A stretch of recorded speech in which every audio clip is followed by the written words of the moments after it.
사회학자 중에 로드니 스타크라는 사회학자가 있습니다.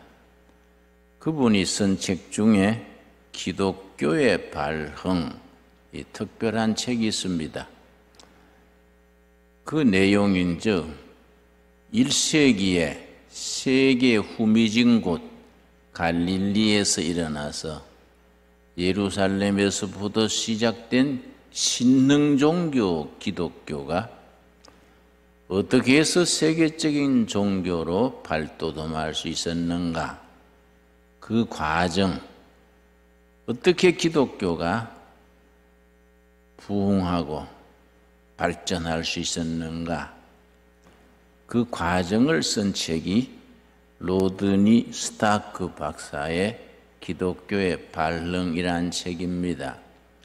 특이한 것은 세계 변두리에서 일어난 기독교가 그 신흥종교였던 조그마한 교회가 세계적인 기독교로 발돋움할 수 있었던 것에는 전염병이 큰 역할을 했다. 우리가 코로나19 우한 폐렴 전염병 때문에 온 나라가 국민들이 나아가 세계가 고통을 당하고 있는 때에 그런 분석이 참 유익한 바 있습니다. 1세기 때는 아주 전염병이 흥했습니다. 우리나라도 역사극을 보면은 대장금이라든지 허준이라든지 이런 드라마를 보면은 전염병이 창궐한 이야기가 많이 나옵니다. 그 시절에는 의학이 발달하지 못하고 보건에 대한 의식이 발달하지 못했기 때문에 세계 곳곳에 전염병이 유행했습니다. 그런데 그 당시의 통치자들이나 이방 종교들은 전염병을 두려워해서 전염병이 돌면은 그냥 도망치려 했습니다. 심지어 전염병에 걸리면 사람이 살아있는데도 갖다가 버리고 그렇게 하던 시절입니다. 그런데 모든 이방 종교들은 전염병을 무서워해서 도피하곤 했는데 딱 한 가지 종교는 전염병 환자들을 찾아다니면서 간호하고 돌보고 정부가 하지 못하는 일, 다른 종교가 하지 못하는 일, 가정의 부모, 형제도 하지 못하는 일을 돌봐서 한 종교가 있었습니다. 심지어 산 사람을 갖다가 버리면은 찾아가서 그 사람들을 씻기고 영양 보충을 하고 치성껏 돌봐서 살려놓는 종교가 있었습니다. 바로 예수 그리스도가 머리가 되시는 기독교입니다. 그래서 전염병이 퍼질 때마다 기독교도들이 정성을 다해서 돌봐서 죽어가는 사람을 살리고 또 건강을 챙기고 예방을 하고 전염병이 돌 때마다 기독교가 감동을 주어서 국민들에게 감동을 주어서 교세가 아주 확장되어 갔습니다. 기독교가 그렇게 한 데는 네 가지 이유가 있습니다. 첫째는 성경에서 전염병을 어떻게 설명하느냐 하면 거기에 하나님의 뜻이 있다. 전염병에도 하나님의 섭리가 있다.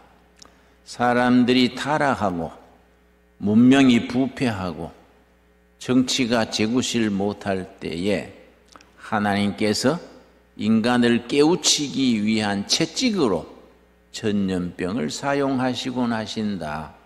그래서 전염병이 돌아올 때마다 우리가 뭘 회개해야 될 것인가?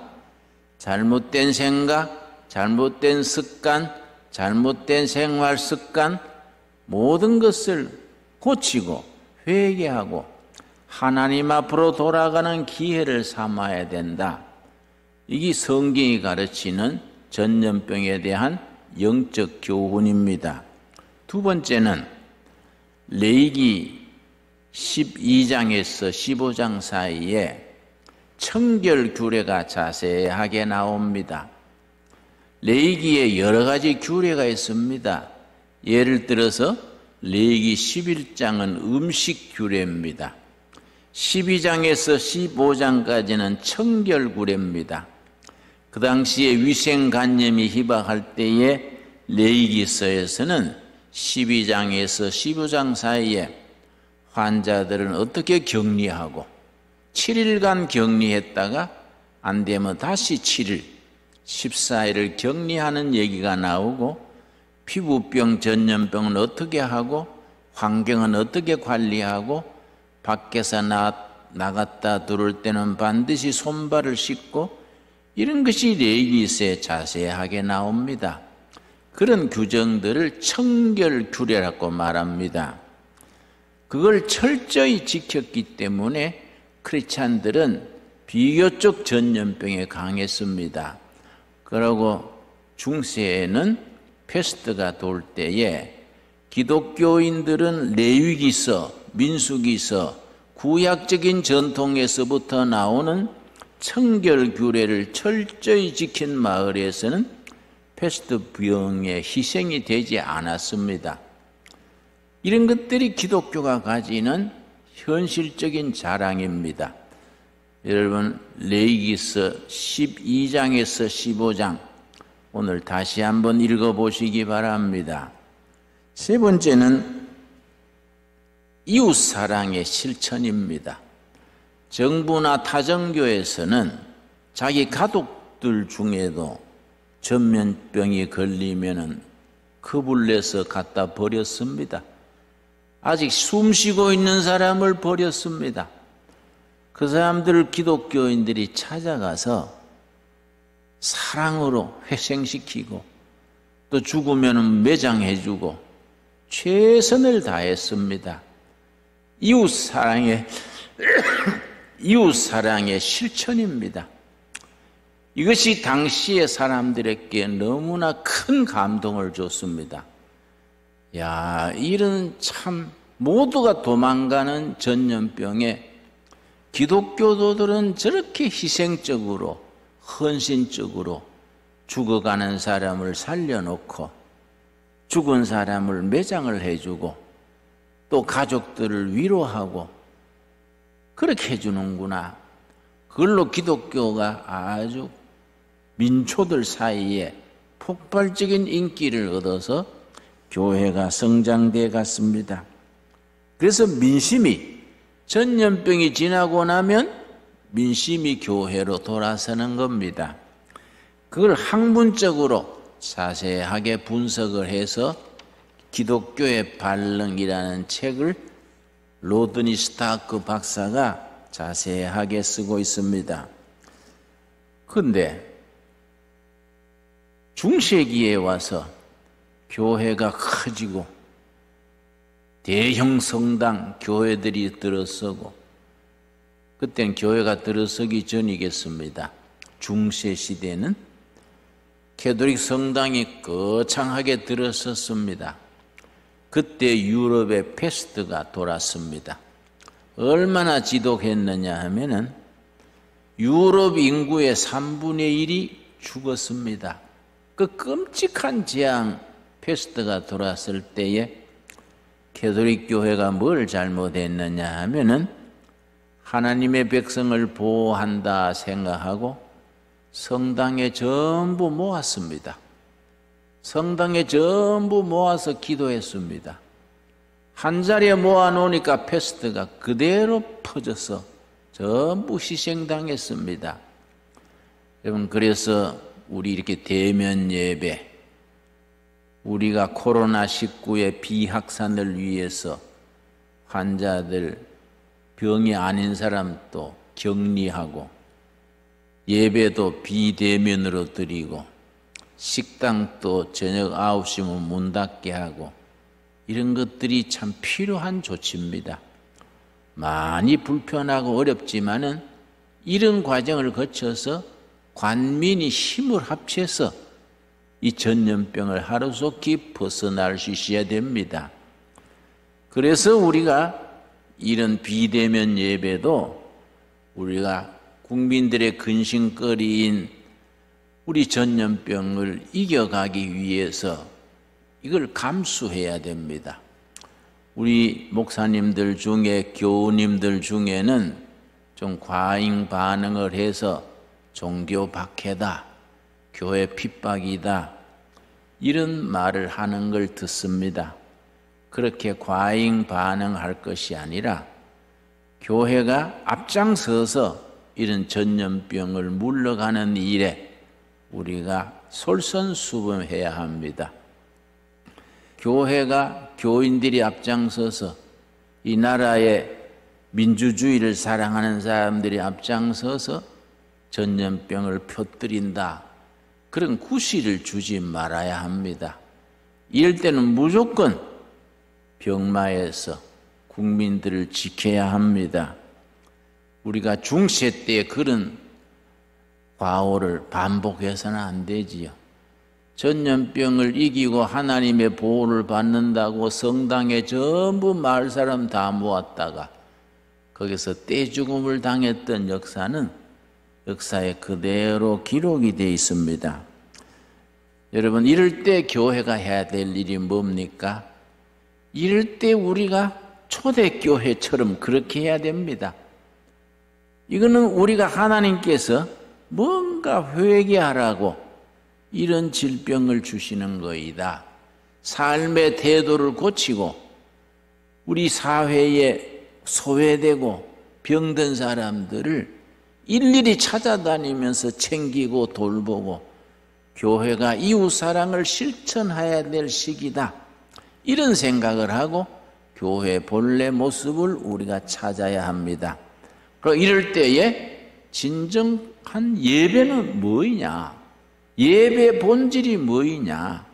기독교의 본질이 뭐이냐? 예수님께서 말씀하신 너 이웃을 사랑하라. 너 이웃을 너 몸같이 사랑하라. 너 이웃을 위해서 목숨을 버리는 자가 영생을 누린다. 이런 말씀의 의미를 근본에서부터 자세하게 생각을 해야 됩니다. 여러분, 오늘 읽은 본문 말씀 역대하 7장 12절에서 14절 말씀 사이에 우리가 이런 시대에 코로나19, 우한 폐렴 이 세계를 놀라게 하고 세계를 흔들어 놓는 전염병을 당하면서 우리가 영적으로 어떻게 받아들이고 기독교는, 교회는 어떻게 대처해야 할 것인가 아주 근본적인 대안을 제시해 줍니다. 역대하 7장 12절 하나님께서 솔로몬 왕에게 이르시는 말씀입니다. 밤에 여호와께서 솔로몬에게 나타나사 그에게 이르시되 내가 이미 너 기도를 듣고 이곳을 택하여 내게 제사하는 성전을 삼았으니 솔로몬 성전, 예루살렘에 지어진 웅대한 솔로몬 성전을 봉헌한 그때 하나님께서 솔로몬 왕에게 이르신 말씀입니다. 13절 홍내가 하늘을 닫고 비를 내리지 아니하거나 혹 메뚜기들에게 토산을 먹게 하거나 혹 전염병이 내 백성 가운데 유행하게 될 때에 전염병이 유행하게 될 때에 지금 코로나19는 국경이 없습니다. 병균이 비행기 타고 다니기 때문에 국경의 의미가 없습니다. 저 중국에서 시작된 전염병이 미국, 유럽, 아프리카, 남미까지 휩쓸고 있습니다. 이럴 때 하나님 성경은 우리에게 뭘 말씀하시느냐? 14절입니다. 14절 내 이름으로 일컫는 내 백성이 그들의 악한 길에서 떠나 잘못 살았던 것, 잘못된 음식, 잘못된 인간관계, 그릇된 이데올로기, 세상적인 사상 다 회개하고 떠나라. 떠나는 데서부터 시작해야 됩니다. 지금까지 살아왔던 삶의 방식, 문명 자체를 우리가 회개하고 떠나는 데서부터 시작해야 합니다. 스스로 낮추고 겸손해야 됩니다. 이번 전염병이 우리에게 가르쳐주는 교훈 중에 교훈이 겸손해야 됩니다. 뭐 과학이 발전하고 문명이 발전하고 뭐 대단한 기염을 토했지만은 그 바이러스, 보이지 않는 바이러스에 전 세계가 멈추어 버리는 겁니다. 우리는 겸손해야 됩니다. 하늘 높은 줄 무서운 줄 알고 우리 낮추어야 합니다. 기도하여 내 얼굴을 찾으면 내가 하늘에서 듣고 그들의 죄를 사하고 그들의 땅을 고칠지라. 하나님께서 이 땅 세계 역사를 고쳐주시는 데는 4가지 조건을 하나님이 요구하십니다. 역대하 7장 14절에서 우리가 이런 재난을 이기려면은 성경이 우리에게 요구하는 4가지를 우리가 실천해야 합니다. 14절 다시 읽습니다. 내 이름으로 일컫는 내 백성이 그들의 악한 길에서 떠나. 첫째입니다. 떠나는 데서부터 시작됩니다. 스스로 낮추고 겸손입니다. 겸손, 낮추는 겁니다. 셋째, 기도하여. 우리 교회는 중복 기도해야 됩니다. 이런 전염병에 걸린 사람, 그 가족들, 어려움에 처해 있는 분들을 위해서 중복 기도해야 됩니다. 나라를 위해서 중복 기도해야 됩니다. 국경을 넘어서는 이 세계적인 재난에 대하여 중복 기도해야 됩니다. 내 얼굴을 찾으면 지금은 하나님을 찾을 때입니다. 하나님의 자비하심을 간구할 때입니다. 내 얼굴을 찾으면 내가 하늘에서 듣고 그들의 죄를 사하고 그들의 땅을 고칠지라. 병든 문명, 인간들의 잘못된 삶, 죄로 물들어 있는 세상 풍조를 말씀하십니다. 이런 걸 다 떠나고 고치고 회개하면 땅을 고쳐주신다. 하나님의 약속의 말씀입니다. 여러분, 미국의 빌 게이츠라는 인물이 있습니다. 1955년생이니까 지금 65쯤 됩니까? 전 세계 가장 부자라 그럽니다. 근데 빌 게이츠가 요즘 유튜브에 좋은 글을 남겨서 세계인들이 공감을 하는 글이 있습니다. 빌 게이츠가 뭐라고 코로나19에 대해서 자기의 묵상하는 바를 남긴 글이 뭐냐 하면은 나는 악한 일이나 선한 일이나 다 영적 의미가 있다고 생각한다. 빌 게이츠의 말입니다. 우리식으로 말하면 전염병에도 좋은 일에도 나쁜 일에도 악한 일에도 선한 일에도 하나님의 섭리, 하나님의 뜻이 있다고 생각한다. 그 말이 되겠습니다. 빌 게이츠는 10가지를 지적했습니다. 그 중에 첫째가 뭐냐 하면은 코로나19를 통해서 우리 인류가 깨닫는 것, 모두가 평등하다는 것. 한 나라의 수상도 걸리고 장군도 걸리고 유명한 배우도 걸리고 다리 밑에 거지도 걸리고 코로나19 전염병 앞에서 모두가 평등한 것을 우리가 깨닫는다. 여러분, 로마서 3장 22절에 예수 그리스도 안에서는 차별이 없느니라. 옳은 말씀입니다. 차별이 없느니라. 모두가 차별 없이 평등합니다. 둘째는 뭘 말했느냐? 이런 전염병을 통해서 우리 모두가 연결되어 있는 것을 느낀다. 네트워크입니다. 지금 네트워크 세상입니다. 국경을 넘어서서 병균 자체가 비행기 타고 이 나라 저 나라를 다니니까 전부 연결되어 있습니다. 어느 나라도 어느 개인도 독립해서 살 수가 없습니다. 다 평등되어 있습니다. 서로 연결되어 있습니다. 세 번째 우리가 깨닫는 게 뭡니까? 기고만장해도 한 나라의 수상도 대통령도 병균 앞에서는 대책 없습니다. 건강이 가장 소중하다. 하나님이 주시는 그 축복을 누리는 건강이 얼마나 소중하냐, 그걸 새삼스럽게 깨닫게 해준다 합니다. 우리가 네 번째는 무엇을 먼저 해야 될 것인가? 우리가 뭘 먼저 깨닫고 무슨 일부터 해야 될 것인가? 삶의 우선순위, 프라이오리티를 깨닫게 해준다. 옳은 말입니다. 여러분, 신명기 8장 3절 말씀에 보면은 예수님이 40일 금식하시고 시험 받으실 때에 말씀으로 이긴 말씀이 있습니다. 신명기 8장 3절입니다. 예수님이 3가지 시험을 당하셨는데 다 신명기의 말씀으로 물리쳤기 때문에 신명기를 일컬어 시험을 이기게 하는 책, 그런 별명이 붙어 있습니다. 신명기 8장 3절, 너를 낮추시며, 하나님께서 우리를 실패시키는 겁니다. 하나님께서 전염병이 돌아가는 것을 허락하시는 겁니다. 하나님이 우리 사업이 부도나게 하시는 겁니다. 하나님이 강제로 우리를 낮추시는 겁니다. 우리가 원해서가 아니라 역사의 주인 되신 하나님께서 우리를 정신 차리라고 더 좋은 걸 주시기 위해서 우리를 낮추십니다.